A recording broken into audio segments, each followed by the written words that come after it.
무시선, 무초선이 무슨 뜻이에요? 어른들한테 묻기가 그래서요. 그냥 우리가 생각하는 거 그대로. 아, 네, 그래요. 그냥 한마디로 시도 때도 없이 그냥 공부하라는 얘기입니다. 그러니까 다른 말은 속된 표현, 이제 시도 때도 없이 공부라는 뜻보다는 뭐가 냐면 때와 장소가 없이 마음을 챙겨서 살아라. 그 뜻입니다. 음, 이 말뜻은 우리 원불교에 다니는 초등학생들도 아는 거예요. 근데 때와 장소에 가리지 않고 이 마음을 챙긴다는 것이 쉽지가 않아요. 원불교 공부 좀 오늘 간만에 좀 할까요? 원불교의 뼈대를 이루는 그 교리의 뼈대를 이루는 그림이 있죠. 회장님 아마 이거 손 댈 거야. 나중에 회장님 이것도 손 대실 것 같아. 원불교의 교리의 뼈대를 딱 세우는 게 뭐예요?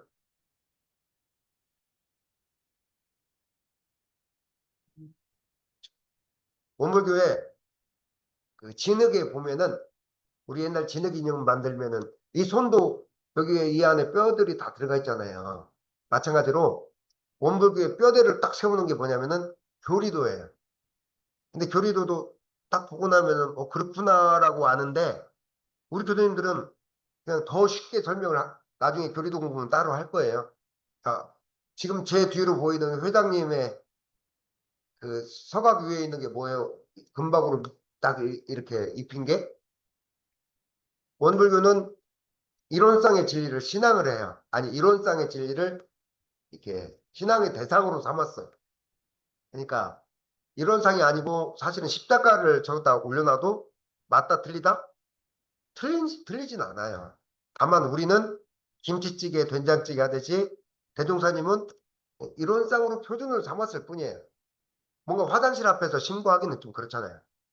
그러니까 진리를 뭐라 딱히 표현할 방법은 없고 이론으로 표현하자. 이론상의 진리를 바탕으로 어, 원불교의 특징이 뭐냐면 신학문과 수행문을 양쪽에 양팔로 놨어요. 신학문의 대표는 뭐냐? 우리 그 정치하다 보면 여당에서 야당의 대표, 여당의 대표에서 영수회담 하잖아요. 마찬가지로 이론상을 기준으로 오른팔, 왼팔에서 오른팔에는 신학문을 삼고 왼편을 수행문으로 삼았어. 그럼 신학문이라는 정당의 대표는 누구냐? 사은이에요, 사은.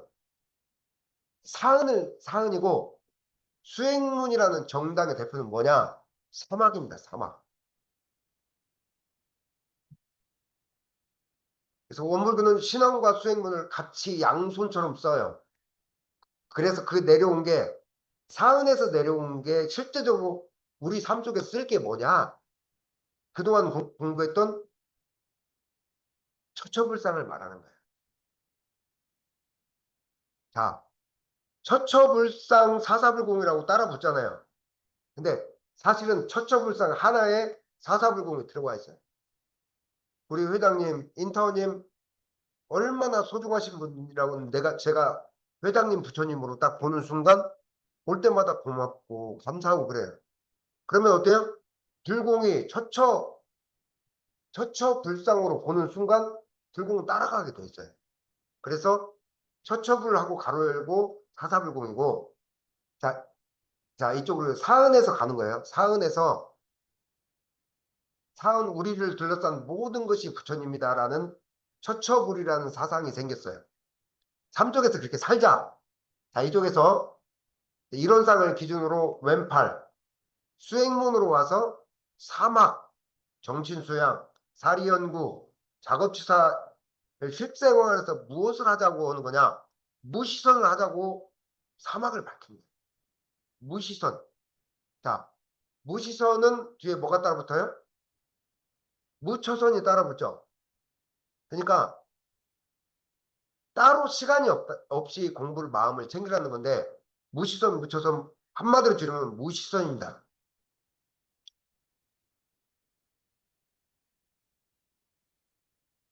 제 말 이해하셨죠? 이게 교리도의 핵심이에요. 나중에 설명을 하겠지만 이론상의 진리를 기준으로 원불교는 신학문과 수행문을 박혔는데 신학문을 대표하는 정당의 신학문 정당의 제 정당문이라고 얘기를 했어요. 대표 하는 분이 누구냐? 사은님이고 수행문을 대표하는 게 사막이다.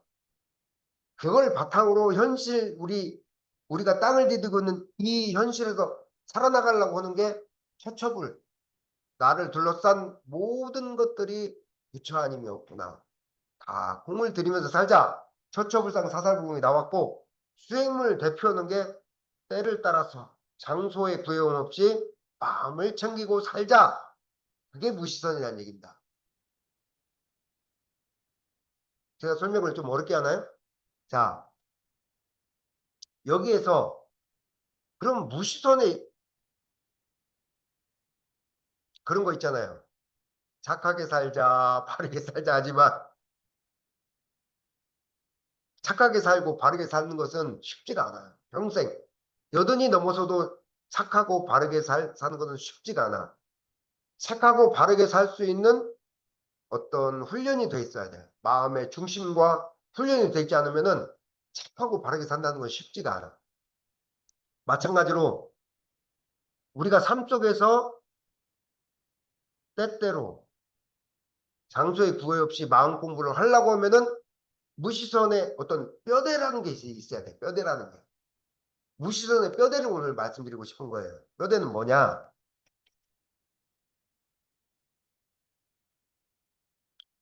그냥 요체만 설명하고 나중에 추가로 설명하겠습니다.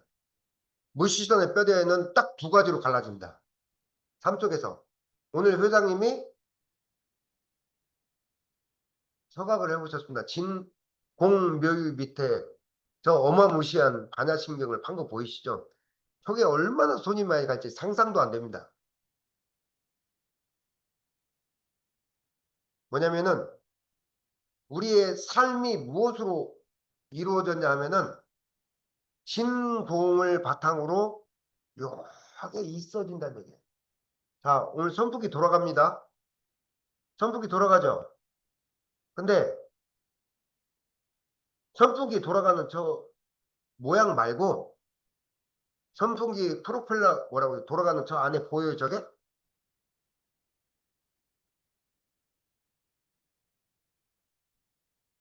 아니, 잘 보면은 그냥 관통에서 저 바깥이 보이지 선풍기 틀 말고 프로펠러가 빨리 돌아가면 뭐가 보여요? 안 보여요. 안 보입니다. 선풍기가 프로펠러가 빨리 돌아가면은 어느 순간 저 틀 말고 프로펠러 뒤 배경만 보이지 안 보여.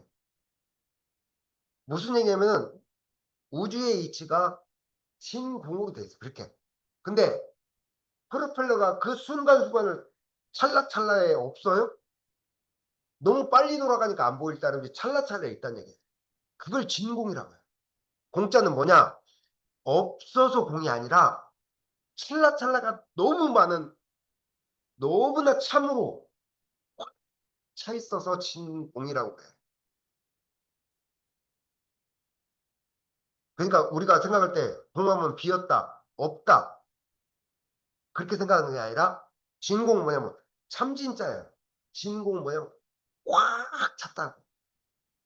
꽉 찼는데 돌아가는 찰나찰나 어느 것을 공이라고 할 수가 없으니까 비었다고 그러는 거예요. 잘 보세요. 프로펠러 그 바깥쪽 다 보이잖아요. 프로펠러가 이렇게 돌아갈 때 그 찰나찰나에 탑 그래서 꽉 찼는데 어느 것 하나를 이것이라고 할 수 없으니까 진공이라고 해요. 근데 꽉 찼다는 얘기예요. 허망하게 비어있다는 뜻이 아니라는 얘기예요. 자, 묘유는 뭐냐? 금방 제가 말씀드린 거예요. 찰나찰나 있잖아요. 비었지만 어때요? 그 찰나찰나를 잡아내면 그 안에 있잖아요. 우리 삶이 그렇다는 얘기예요. 오늘 아침부터 야 오늘만큼은 교당 한번 내가 가야겠다. 이렇게 마음 먹었을 때 그 마음이 오늘 하루 종일 여러분의 삶도 프로펠러가 돌아가는 것 같아. 아침부터 일어나서 씻고 나오고 머리하고 오늘만큼은 갔다 와야겠다 하고 막 이렇게 또 오늘 끝나고 나서 농장 일에서부터 오늘 끝나는 이 시간까지 쫙 프로펠러가 돌아가요. 그것 자체가 사실은 이게 쫙 필름처럼 진공으로 돼 있는데 또 어느 건 하나를 나라고 할 수 없으니까 진공을 바탕으로 묘하게 오늘 이 시간 11시 40분이 못 되는 이 시간에 묘하게 있더라 이거예요. 순간순간 있더라 이거예요. 근데 전체적으로 볼 땐 진공이라는 얘기예요. 진공묘는 뭐냐? 제가 말을 좀 어렵게 했는지는 모르겠지만 이게 성리소식이에요. 성리소식. 그래서 이건 뭘 뜻하냐면은 우주의 원리가 진공묘예요. 회장님이 파는 거 저거. 그러니까 무시선의 원리는 뭐냐면은 여러분들 삶 자체가 진공한 가운데 묘유의 이치로 이루어져 이 세상이 이루어졌다는 것을 바탕으로 해요. 이게 무시선의 요체입니다. 좀 어렵죠? 두 번째 요체는 우리 삶으로 갖고 와서 어떤 요체가 있냐면은 자 일이 있어. 우리가 살다 보면 일이 있을 때도 있고 없을 때도 있죠. 그죠? 바쁠 때도 있고 바쁘지 않을 때도 있어요. 일이 있을 때는 어떠느냐? 일이 있을 때는 일이 어긋나지 않게 정의를 양성하고 정의라는 얘기는 뭐냐면 올바를 정자가 아니라 이게 온전한 생각으로 온전한 바른 생각으로 추사를 잘하고 일이 없을 때는 우리 일이 없을 때는 뭐예요? 누워서 유튜브 봐요? 아니면 인타님이 일 없으면 뭐예요?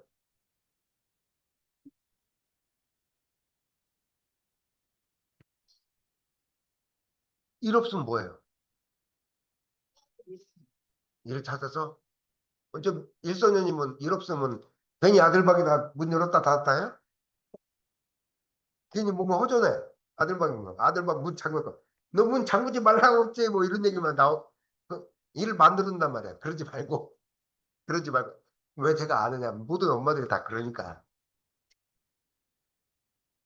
일이 있을 때는 뭐냐 물컵을 하나 꺼낼 때도 온전한 생각 아무 생각 없이 오면 어때요? 온전한 생각으로 추사를 해야 되는데 아야 하는 거예요. 온 집안 난리 났다며. 자, 일이 없을 때는 뭐냐? 일이 없을 때는 사람이 온갖 번뇌망상을 끓여. 일이 없을 때는 일심을 양산하고. 일심은 뭐냐? 연부를 한다든지, 잠시 걷는다든지, 잠시 자기 나름대로 좀 돌아본다든지, 일기를 쓴다든지. 그러니까 무시성 공부를 어떻게 할 것이냐 누가 물어봐요. 외부인들이 우리들한테. 그럼 뭐라고 대답할 거야? 우리는 아무 때나 아무 장소에나 마음 잘 챙기는 공부. 그렇게 얘기하나 그 다음은 그럼 뭐라고 얘기할 건데? 이 일이 있으면은 제가 진공면을 왜 설명을 해드렸냐? 이걸 바탕으로 무시성이 나온 거예요. 자, 무시성의 목적이 뭐예요, 그러면? 우리가 처처불상, 아까 얘기했죠. 이론상을 기준으로 신학문의 대표를, 신학문 정당의 대표는 사은임, 수행문 대표는 사막, 그것이 현실로 딱 내려와서 양쪽으로 내려와서 삶 속에서는 내 주변의 모든 것들을 부처님으로 보자. 두 번째, 그때그때 때와 장소를 따서 무시성 공부를 잘하자. 그래서 뭐 하자는 거예요? 그래서 뭐 하자는 거냐고요. 우리는 그렇게 들어가야 돼. 마음 공부는. 그냥 무시성 공부가 이런 겁니다 하고 그게 뭔 의미가 있어요. 무시성을 하자는 목적은 뭐냐? 내가 내 삶 속에서 마음을 잘 챙겨서 살아있는 사람으로 잘 살자는 얘기예요. 일주일 내내 회사 일, 아이들 일, 또는 뭐 봉사일, 얼마나 내가 내 마음을 챙기고 살았어요. 그냥 바삐 달려오지 않았어요. 그냥 바삐 벌써 7월을 넘어서고 있잖아요. 하반기에요, 지금. 그러니까 마음을 잘 챙겨서 살아있는 마음으로 잘 살자. 오늘 일선우님의 사은연실, 저의 사은연실, 제 목이 왜 이렇게 갔을까요? 왜 아침에 추워요? 선풍, 선풍기를 계속 틀고 있으니까 이게 목이 간 거예요. 근데 우리 성덕님의 사은연실이 다 다르다고 했잖아요. 각자의 사은연실을 잘 살자. 각자의 주어진 인생을 잘 배우고 이 인생을 여행하듯이 즐겁게 의미 있게 살자. 이게 무시선의 목적이란 얘기예요. 자, 그러면은 세상 사람들이 무시선 없어도 잘 살 수 있을까요? 없을까요? 무시선 이거 몰라도 잘 사는 사람들 있을까요? 없을까요? 있어요. 회장님, 맞아요. 회장님 말씀. 다만, 우리의 인간사가 복잡하다합니다. 복잡하고, 한 사람만 이렇게 딱 파고 들어가 봐요. 이렇게 우리 인타님 이렇게 이쁘고, 이렇게 아름답게 이제 세월을 살아오셨지만, 인타님의 살아온 삶을 들어보면은, 정말 한 인간으로서 그 고생과 함께 선사님과 살아온 그 세월에 대해서 복잡하다는 것들이 일관이 다 그 안에 있다는 얘기예요. 제가 아까 말씀드렸죠. 복잡다단한 일과 인연 속에서 참으로 착하고 바르게 살고 싶어도 쉽지가 않다고.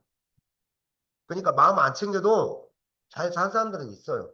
하지만 착하고 바르게 살아갈 수 있는 삶의 중심과 원칙이 있어야 된다고 말씀드렸잖아요. 원불교 마음 공부의 삶의 중심과 원칙이 뭐냐면은 처처불상과 사사 무시선으로 그 끝이 그 일원상에서도 쭉 내려와서 끝이 귀결이 되는 거예요. 이게 우리 원불교 마음 공부의 뭐라고 해야 돼요? 중심과 원칙이라는 얘기입니다. 이게 대종사님께서 이렇게 세워놓으신 거예요. 제 얘기가 아니라. 자, 무시선 무처선의 그 뜻을 몰라서 이 자리에 앉아 계신 분은 없어. 어느 때 어느 곳이나 마음을 챙기는 마음으로 살아라. 그 뜻 아닙니다.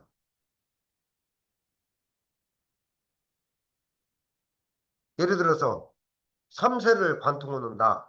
아침부터 저녁 때까지 별의별 마음 생각은 들어도 아침에 그 정신과 저녁의 정신은 그대로 있어.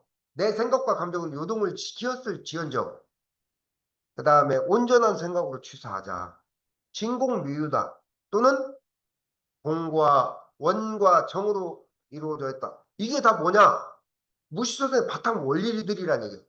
무시선 하자고 그것들을 배우는 것란 얘기예요.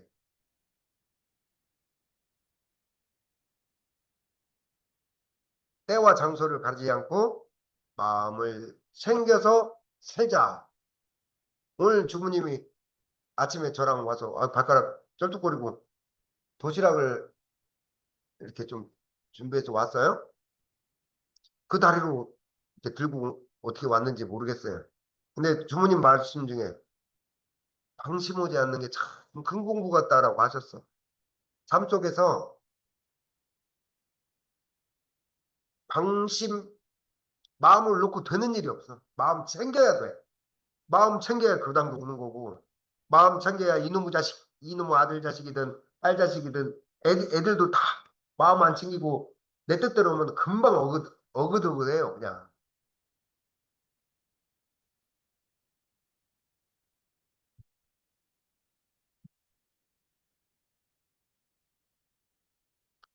그러니까 처처불상과 무시선의 공부가 원불교 마음 챙긴 공부의 핵심과 뼈대라는 말씀을 드렸어요. 자, 곳곳이 부처님으로 보고 부처님으로 보면서 그 일 그 일에 불공을 다하고 여러분들 마음에 요란한 마음, 어리석은 마음, 그런 마음, 그런 마음들을 사막의 바탕에서 무시선으로 살아나가라 그 뜻입니다. 그런데 여기서 중요한 과정이 있어요. 내 몸에 붙이는 과정을 겪어야 돼. 제가 옛날에도 이 말씀을 드렸어요. 붙여야 돼. 몸에 붙인다는 얘기가 뭐냐면은 제가 족구를 좀 잠시 쉬다가 첼로 못 해요. 이 동네에서. 근데 회장님 말씀도 듣고 지역 이게 주민들 지역사회에 접근하려고 족구를 가. 탁구는 잘해.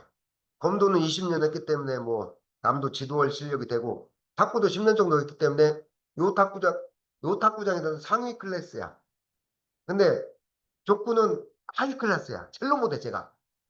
뭐 음료수 물 떠다 주고 막 파이팅 박수 쳐주고 그래. 근데 어 족구를 못 하는데 빠르게 오는 공, 낮게 오는 공, 그러니까 공을 비벼서 내려야 될 게 있고 펄썩 올려야 될 게 있단 말이야. 그러면 이거 어떻게 해요? 그 사람들이 아무리 얘기해봤자 안 돼. 내가 내 몸에 붙여야 돼. 한 번도 안 돼. 그 사람들 최소한 모든 운동이 몇 년 정도 운동, 음악도 마찬가지고 최소한 몇 년은 해야 재미를 볼까요? 재밌게 할 수 있을까요? 회장님 예외. 회장님은 천재적인 데가 있어요. 이거 몇 년 안에 이렇게 하신 거는 회장님은 좀 천재적인 거, 천재적인 재능을 갖고 있는 분들 제외하고 몇 년은 돼야 내가 어떤 운동이든 우리 저기 성덕님은 뭐 특별히 운동하는 거 있어요? 숨쉬기 운동해? 자, 모든 운동이 3년에서 5년 정도 돼야 기틀을 잡고 10년은 넘어서야 그 운동을 가지고 놀 수가 있어요. 제가 탁구도 10년이 넘어가니까 공의 흐름이 보이더라고. 검도도 16년쯤 되니까 이렇게 팔의 흐름이 보여. 그냥 우리 검도에서 유명한 명언이 있어요. 제가 질 때가 있어요. 검도를 하다 보면. 3판 2승 되거든요. 질 때 어떻게 하냐. 어떻게든 끌어다 놓고 때려요. 무슨 얘기인지 아세요? 끌어다 놓고 때려 상대를. 근데 상대가 아니 맞으려고 해요? 아닙니다. 끌어다 놓고 때려. 흐름을 안다니. 그냥 상대를 어떻게든 들어오게 만들어서 때려. 그냥 상대를 움직이게 만들어. 그래서 그 틈을 집어넣고 손을 밀고 들어가요. 그러니까 제가 왜 이 말씀드리면 내 몸에 붙이는 과정이 필요하다는 얘기예요. 무시선도 내 몸에 붙이는 과정이 필요해. 아, 음, 일부분은 세상 사람들도 해. 뭘 하느냐? 그러니까 뭐 제가 족구 얘기를 했듯이 족구 기술을 내가 몸에 붙이는 과정을 해야 되잖아요. 1년도 채 못했어 아직. 왜냐면 제가 이 족구 쪽에서는 조금 성실한 사람이 못 됐어. 좀 하기 싫으니까 잘 못하니까 미안하기도 하고 눈치 보여서 살살 빠지고 잘 안 했어. 근데 어 열심히 해서 조금 적응해야겠다라고 마음을 먹었잖아요. 근데 세상의 관심 분야에는 내가 몸에 붙이는 과정을 사람들이 하기도 해. 뭐 주무님은 뭐 주로 하세요? 몸에 붙이는 거. 무식선이 아니더라도 몸에 내가 자꾸 붙여서 잘하고 싶은 거. 농사? 네, 한참 붙여야겠는데. 세상에 고추 나는 사람들이 볼까 봐 맨날 제가 놀려요. 꼴락에 2개 따놓고 죄송합니다. 애썼어요. 아니 고추 그 밭에 2개 땄다니까. 아 진짜 2개 땄어. 나머지 다 죽었어. 근데 그래도 그거 살려서 했다는 것 자체가 존중합니다. 그래서 제가 맨날 그 텃밭에 갈 때마다 놀려요. 농사라고 꼴락에 져놓고 와 그래도 대단하십니다. 아니 그러니까 수박도 거기서 열심히 했다. 30년서 그날 아니고 밥이 그냥 또 가봐야 돼. 수박도 지금 아예 먹을 만큼이야 될란가 모르겠어.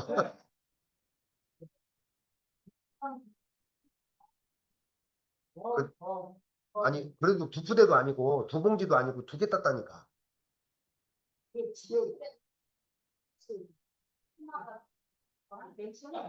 민나무에서 두 개 깎아는 그거 먹지 말고 거기다 이렇게 매달아서 실로 매달아서 이렇게 너무 귀한 거니까 옛날에 시골 가면은 고추 새끼로 매달듯이 거기다 그 부족용으로 써요. 부족용.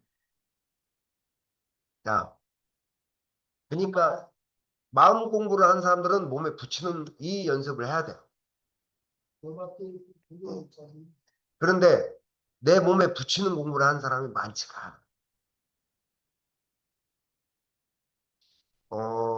뭐냐면은 뼈대를 붙여야 돼. 뼈대를 먼저 만들어야 돼. 그 다음에 신흙 인형을 만들려면 뼈대를 먼저 붙이고, 뼈대를 딱 이렇게 붙이고, 그 다음에 뭘 붙여나가야 돼요? 인생의 배움이라든지 경험, 여행도 붙이고, 각자의 삶을 잘 살아내는 것도 살을 붙여가야 돼. 근데 산다고 그냥 내가 밥 먹고 산다고 이런 소중한 이런 살들이 붙는 건 아니야. 이런 옆구리에 붙는 살 말고 그냥 이런 것들은 붙어요. 그냥 어떤 건 붙냐면은 마음고글 안에도 나이 먹으면 붙는 것들이 있어. 괜히 이렇게 비 올라고 오면 무릎이 쑤시고 이렇게 생로병사에 따라서 자연적으로 붙는 살 말고 무시선 붙여서 내 마음 공부 뼈대 없이 그냥 우리가 각자 삶을 그냥 살기만 하면 어때요? 내 마음 뼈대는 어디 있는지도 모르고 그냥 세상에 12위에 옳고 그름 나한테 이득이 되냐 해롭냐 일이라는 것은 잘 됐다가 망했다가 흥했다가 쇠하기도 하죠.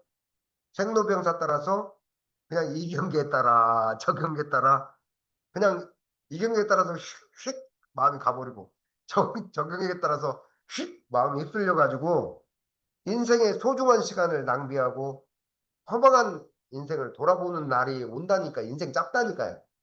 제가 회장님이나 어른들 앞에서 할 얘기는 아니지만 얼마나 짧아요. 금방 갔잖아요.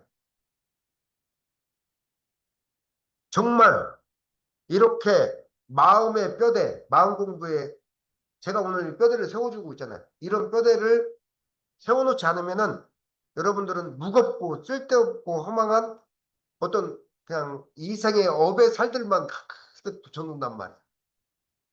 저번에 언제 선전 봤죠? 선전 보면 옛날에 여성이 막그 한강 막 뛰는데 막 허벅지에 그 토실토실하게 생긴 지방 덩어리 있잖아요.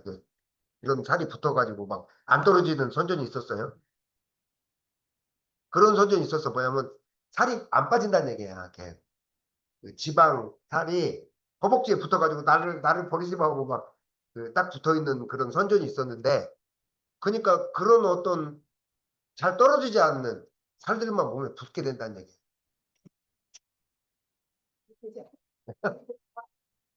뭐 저도 잘 안 떨어져 이렇게 어르신들 앞에서 할 얘기는 아닌데 이게 갱년기를 지내고 있다 보니까 뭐 늘 뭐가 좀 많이 흘러요. 이렇게 눈물도 많이 흐르고 연극 봤는데 저만 막 계속 울잖아요. 침도 좀 흐르고 밥도 좀 흐르는 것 같고 살도 자꾸 흘러요. 이렇게.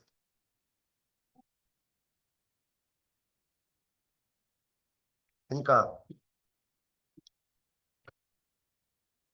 오늘 제가 드리고 싶은 말씀에는 처처불과 무시선 우리 원불교의 큰 공부에 마음의 뼈대를 세우는 이 시점에 이 뜻을 모르는 사람은 없을 것이다. 다만 우리들 마음의 뼈대를 잘 세우고 몸에 잘 붙여가자.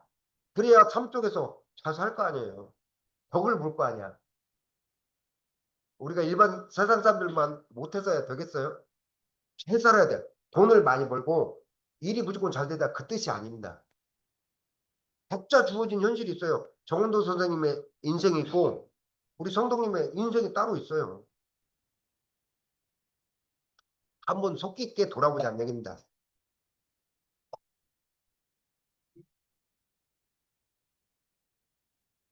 자, 마무리 뭐 공부는 3분 1도 못 했는데 그리고 11시에 끝내주기로 했으니까 마무리 짓도록 하겠습니다. 무시선 공부를 할 때는 우리들 식으로 가져와서 얘기할게요. 늘 일과 인연을 대할 때 마음을 좀 조심하는 공부를 가져야 돼. 조심. 그것을 아까 주무님 표현으로 말하면 뭐예요? 방심하지 않는 공부. 이것을 유교식으로 말하면 뭐예요? 있을 존자에다가 마음 심자. 존심해라. 자존심. 아, 그러니까 존심이 이 뜻이 아니에요. 원래는 유교적에서 존심이라고 해요. 마음이 있다는 얘기예요. 무엇을 하든 그곳에 아무 생각 없이 톡 하는 게 아니라 일과 인연을 아무 생각이 톡 오면 반드시 뒤탈이 있어. 마음을 챙겨서 존심. 마음이 있다는 얘기 아니에요. 마음을 챙겨서 하라는 얘기예요. 그 다음에 무시선에 공부를 잘 하는 방법은 조금 평상심을 갖는 게 중요해요. 아, 오늘 진공묘의 삶 속에서 선풍기 돌아가는 저 쳇바퀴처럼 아침부터 저녁 때까지 오늘 나의 삶은 어떤가 하면서 선풍기 보세요. 일정하게 가잖아요. 저 선풍기 바람 일정하게 가는 것처럼 마음을 쓰라는 얘기예요.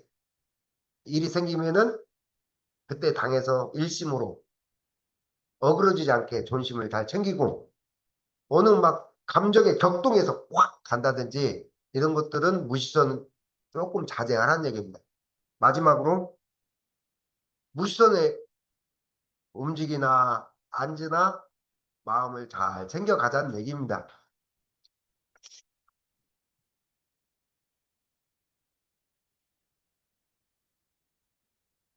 자, 박사님은 뭐라고 하냐면은 오늘 주무님이 오늘 어떻게 묘하게 회장님 서각이나 주무님의 말씀인데 무시선을 방해하는 가장 큰 적은 방심. 일과 인연간에서 방심한 순간 과하게 생각지도 않았던 일과 인연이 툭 터져서 들어와요. 문득 문득 제가 했던 이렇게 예를 들어서 제가 복지관 봉사 알바를 하는데 막 일을 신나게 웃었어. 동료 선생이랑. 웃으면 어떻게 돼요? 아파트 위에서 할머니들이 이렇게 내려오다. 그 선생님이 그렇게 좋았냐 그래요. 그러면 이게 참, 뭐 웃지 말란 뜻이 아니라 방심하면 안 된대. 행여라도 뭐 저보다 한참 이목볼 되는 선생님이 좋았냐 막. 그러면 이게 참 뭐라고 하냐면 이 무시선을 방해하는 것은 방심이 가장 큰 죄이자 적이라고 했어요.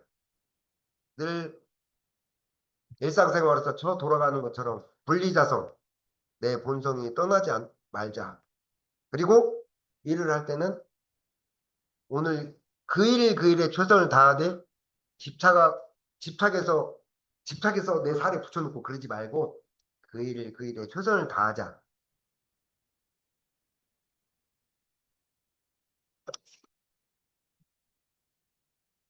아니, 한 가지 특징이 뭐냐면 이 공부를 하면서 제가 이렇게 강의 내용을 지금 막 정리하는데 이게 더 어려워요, 회장님.